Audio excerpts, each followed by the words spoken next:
Another kind of argument beyond a deductive argument, the only other kind is an inductive argument. And an inductive argument describes any argument whose premises are making the claim that the conclusion is probably true. So they use probabilistic reasoning. Okay, the idea is that if the argument's a good one, if the premises are true, the conclusion is probably, and what do we mean by that? I would say a plus 50% chance the conclusion is probably true as well. That's if the inductive argument is a good one. So where deductive arguments give us certainty, or they strive for certainty, inductive arguments strive for likelihood. And you might say, well, then that makes inductive arguments worse in some way. You know, we would love to have certainty. Critical thinkers want certainty. Well, while we strive for certainty, there are just some subjects that just don't lend themselves to certainty. We make predictions all the time. We generalize. A huge body of knowledge is based on inductive reasoning, and there's nothing wrong with that. You know, the sciences, for instance, have been incredibly successful and effective in growing our knowledge and use inductive reasoning all the time.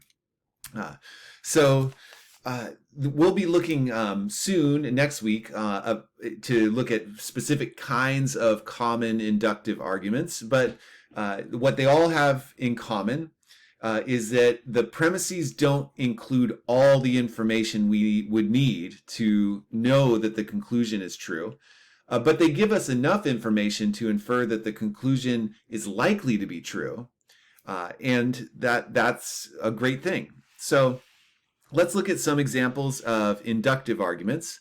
You know, one thing that you might look for when determining whether an argument is inductive are indicator words and phrases. And you would see words like probably, most likely, those kinds of words and phrases.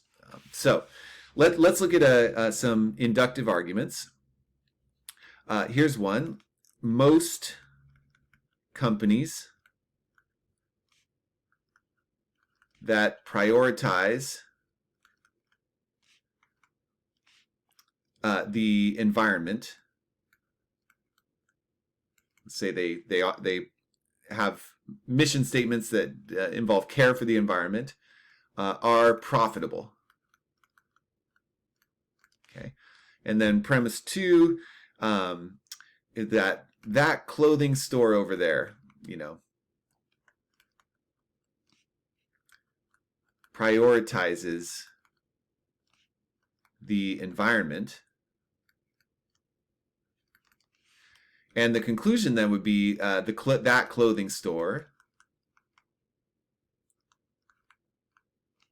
is profitable. Now, do we know that this conclusion is true? Can we be certain about it?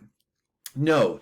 But if we accept these premises, suppose that they are both true, it does tell us that there is a strong likelihood that the conclusion is true, because in most cases, but not all, but in most cases, this, a company that prioritizes the environment will be profitable. So there's an over 50% chance that this conclusion is true, although we would also recognize that it is a possibility for the premises to be true and the conclusion to be false.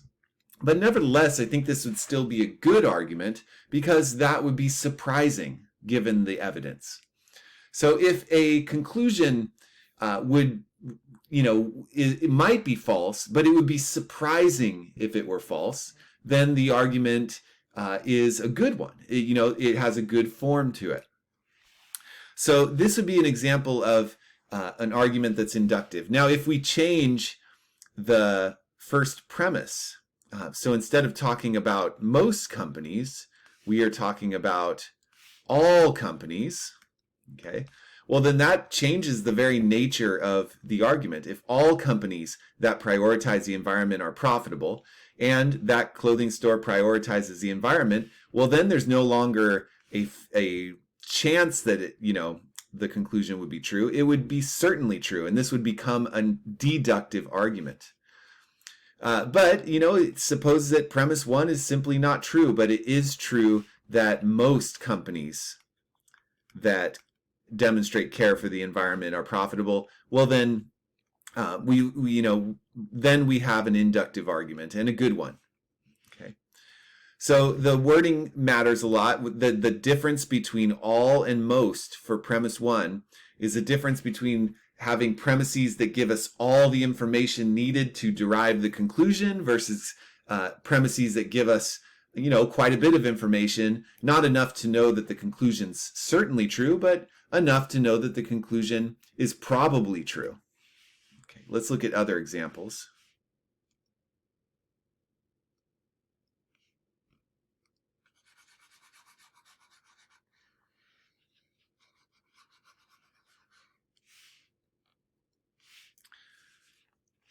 Last week, we looked at appeals to authority, and appeals to authority is a kind of inductive argument. Suppose, for my premise, it says, my U.S. history professor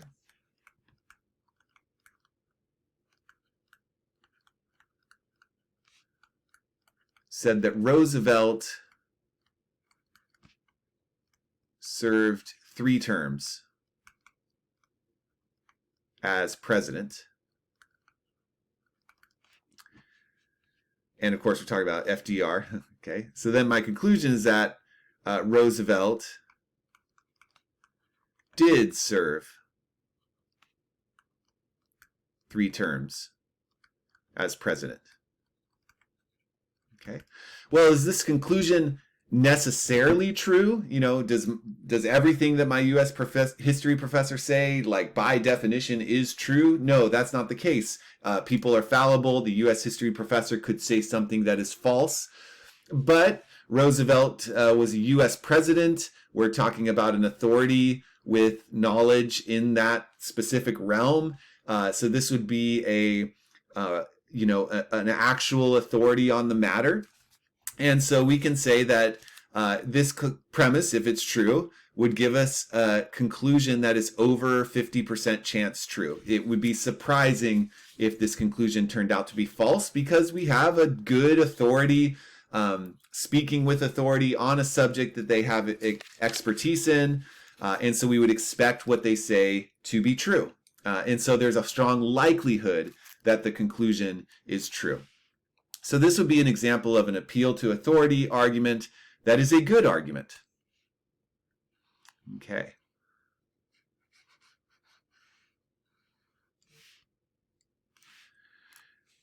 And let's look at one more example. Let's say we have for premise one that worker strikes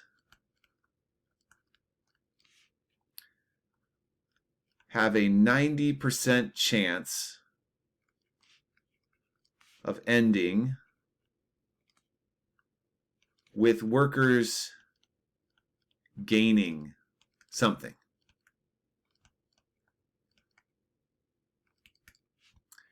Then for premise two, we have these workers are on strike. And then our conclusion, these workers will gain something.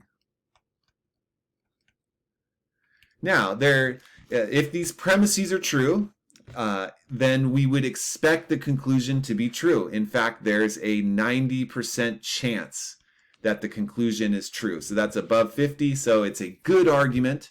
The premises give us enough information to tell us that the conclusion is probably true.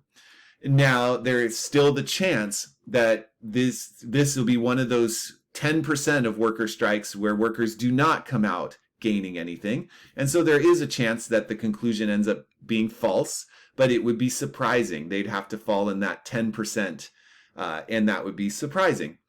So this is a good argument in terms of its form. And it's inductive because the conclusion is not guaranteed by the premises, but is made probable by the premises.